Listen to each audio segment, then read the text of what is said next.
ఏది అయినా చెయ్యి ఆచి చికెన్ మసాలా. సాయంత్రం సీఎం రేవంత్ రెడ్డి అన్ని పార్టీల ఎంపీలతో సమావేశం కానున్నారు. ఈ నెల 20 నుంచి పార్లమెంటు వర్షాకాల సమావేశాలు ప్రారంభం కానున్న నేపథ్యంలో ఈ మీటింగ్ కు ప్రాధాన్యత సంతరించుకుంది. కాంగ్రెస్ లోక్సభ రాజ్యసభ సభ్యులతో పాటు బీజేపీ ఎంఐఎం లోక్సభ సభ్యులను, బీఆర్ఎస్ రాజ్యసభ సభ్యులను మీటింగ్ కు ఆహ్వానించారు. భేటీలో వివిధ ప్రాజెక్టులు, కార్యక్రమాలకు సంబంధించి రాష్ట్రానికి రావాల్సిన పెండింగ్ నిధుల వివరాలను ఎంపీలకు అందిస్తారు. ఇక దీంతో పాటు నిధుల సాధనకు కార్యాచరణపై చర్చిస్తారు. ఈ సమావేశం అనంతరం బట్టి నివాసంలో కాంగ్రెస్ ఎంపీలతో రేవంత్, బట్టి ప్రత్యేకంగా డిన్నర్ భేటీ నిర్వహించనున్నారని తెలుస్తోంది.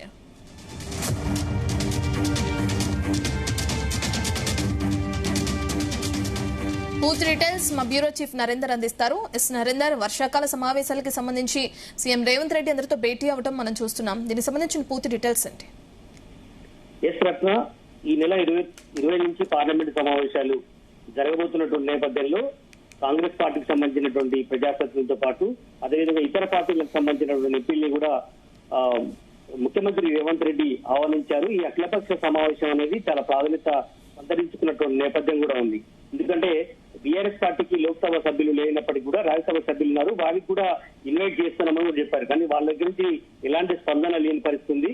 అదే సమయంలో బీజేపీ నుంచి కొండా విశ్వేశ్వరరెడ్డి, అదేవిధంగా ఈటెల రాజేందర్ కూడా స్వయంగా బట్టి విక్రమార్క ఫోన్ చేసినట్టుగా సమాచారం ఉంది. వాళ్ళు కూడా సానుకూలంగానే ఉన్నట్టుగా తెలుస్తోంది. ఈ సాయంత్రం 4 తర్వాత ఈ అఖిలపక్ష సమావేశం ప్రజాభవన్ లో జరగబోతుంది.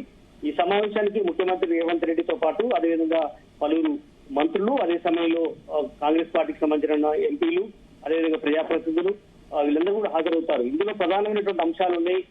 కేంద్రంలో ప్రాతినిధ్యం వహిస్తున్నటువంటి బీజేపీ ఎంపీలు ఉన్నారు, బండి సంజయ్ కావచ్చు, అదేవిధంగా కిషన్ రెడ్డి. వీళ్ళు చాలా కాలం నుంచి మేము ప్రయత్నం చేస్తున్నాము కేంద్రం నుంచి నిధులు రాబట్టే విషయంలో అని కూడా వాళ్ళు పదే పదే చెప్తున్నటువంటి నేపథ్యం ఉంది. కానీ ఆశించిన స్థాయిలో రాష్ట్రానికి రావట్లేదు అన్నటువంటి విమర్శను కాంగ్రెస్ పార్టీ పదే పదే చేస్తున్న నేపథ్యం ఉంది.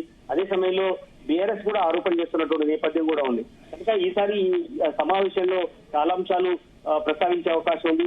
ప్రజెంట్ రాష్ట్రంలో హీట్ పుట్టిస్తుంది. కాళేశ్వరం సంబంధించినటువంటి అంశం, నీళ్లకు సంబంధించిన ఇష్యూలో ఎన్డీఎస్ఏ రిపోర్ట్ సంబంధించి కానీ, అదే సమయంలో ఎన్డీఎస్ఏ రిపోర్ట్ ని త్వరగా కిషన్ రెడ్డి కానీ కేంద్ర మంత్రులు కానీ దాన్ని అనుసరించి ఇమీడియట్లీ అమలు చేయాలన్నటువంటి ఆలోచన చేయాలని కూడా అదే సమయంలో చెప్తున్నటువంటి నేపథ్యం ఉంది.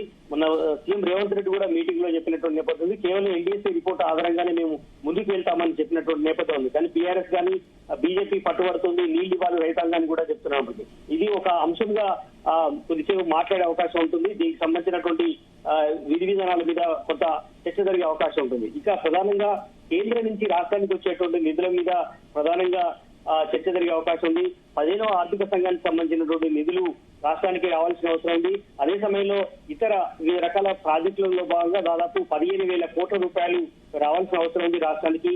ఎందుకంటే రాష్ట్రం నుంచి రూపాయి చెల్లిస్తే కేవలం ఆటలో కూడా రివర్స్ తెలంగాణకు రాష్ట్ర నిధులకు జమ కావాల్సిన పరిస్థితి నెలకొంది అనేది కూడా ఇప్పటికే ముఖ్యమంత్రి రేవంత్ రెడ్డి కూడా మనం చూసుకోవాల్సిన అవసరం ఉంది. ఎందుకంటే చాలా సార్లు కూడా అటు గతంలో కేసీఆర్ ముఖ్యమంత్రిగా ఉన్న సమయంలో కానీ, అదే సమయంలో ఇప్పుడు రేవంత్ రెడ్డి కూడా పదే పదే చెప్తున్నటువంటి నేపథ్యం కూడా మనం చూస్తున్నాం. ఎందుకంటే ట్యాక్స్ రూపంలో పెద్ద ఎత్తున రాష్ట్రం నుంచి వసూలు చేసినటువంటి జీఎస్టీ కానీ ఇతర పన్నులు వసూలు చేసి పంపిస్తున్నప్పటికీ కూడా కేంద్రం నుంచి మోడీ ఇంతవరకు రాష్ట్రానికి అనుకూల స్థాయిలో ఇవ్వట్లేదు. కేవలం ఆంధ్రప్రదేశ్ తో పాటు బీజేపీ పాలిత ప్రాంతాల్లో మాత్రమే ఎక్కువ నిధులు ఇస్తున్నారనేటువంటి ఆరోపణ ఎదుర్కొంటున్న నేపథ్యం కూడా ఉంది. అదే సమయంలో మెట్రోకు సంబంధించినటువంటి అంశం ఉంది. మెట్రోకు సంబంధించినటువంటి అంశం మీద ఇప్పటికే ఫస్ట్ ఫేజ్ లో ఇచ్చే అవకాశం ఉంది. సెకండ్ ఫేజ్ సంబంధించినటువంటి విధి విధానాలు రావాల్సిన అవసరం ఉంది. ఇదే సమయంలో మనం అర్థం చేసుకోవాలి, మెట్రో అంశంతో పాటు మిగతా మూసీ రివర్ ఫ్రంట్ కు సంబంధించినటువంటి అంశం ఉంది. మూసీ రివర్ ఫ్రంట్ కు సంబంధించినటువంటి దాంట్లో పెద్ద ఎత్తున నిధులు అవసరం ఉంది. ఇందుకు కేంద్ర నిధులు రావాల్సిన అవసరం ఉంది. అదే సమయంలో మిగతా అంశాలు కూడా చాలా ఉన్నాయి. ముఖ్యంగా ప్రాజెక్టులు ఉన్నాయి. నీటిపారుదల ప్రాజెక్టులకు సంబంధించినటువంటి, దేవాదులకు సంబంధించినటువంటి కొత్త కానీ, అదేవిధంగా పాలమూరు రంగారెడ్డి జిల్లాకు సంబంధించినటువంటి ప్రాజెక్టులకు సంబంధించి కానీ, అదే సమయంలో మిగతా అంశాలు కూడా ఉన్నాయి. వీటి మీద ఖచ్చితంగా కేంద్ర నిధులు పెద్ద ఎత్తున రాష్ట్రానికి ఇవ్వాల్సిన అవసరం ఉంది. అదే జాతీయ ప్రాజెక్టుగా గుర్తించాల్సిన అవసరం ఉంది.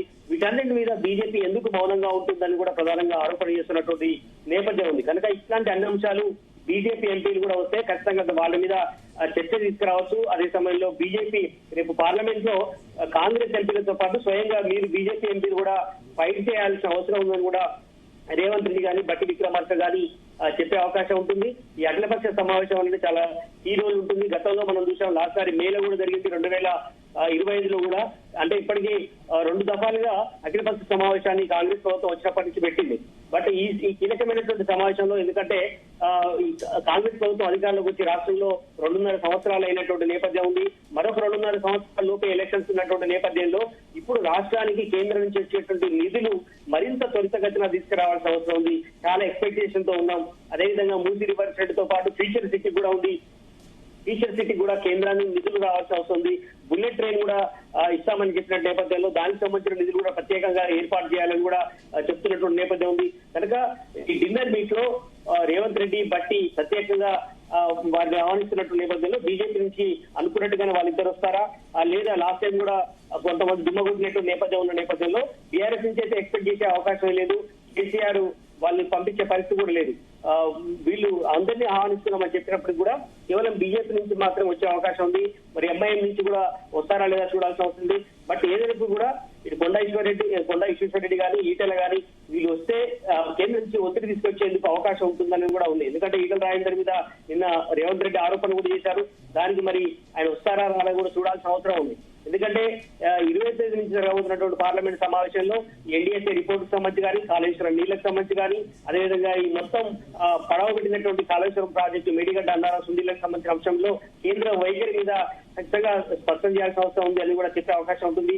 సిబిఐ విచారణకు ఇంతవరకు ఆదేశిస్తే దాని మీద ఉలుకు పలుకు లేదని కూడా రేవంత్ రెడ్డి చెప్తున్నటువంటి నేపథ్యంలో దీని మీద కూడా మరి బీజేపీ ఈ సమావేశంలో ఎలాంటి అభిప్రాయాన్ని వ్యక్తపరుస్తుందో చూడాల్సిన అవసరం ఉంది.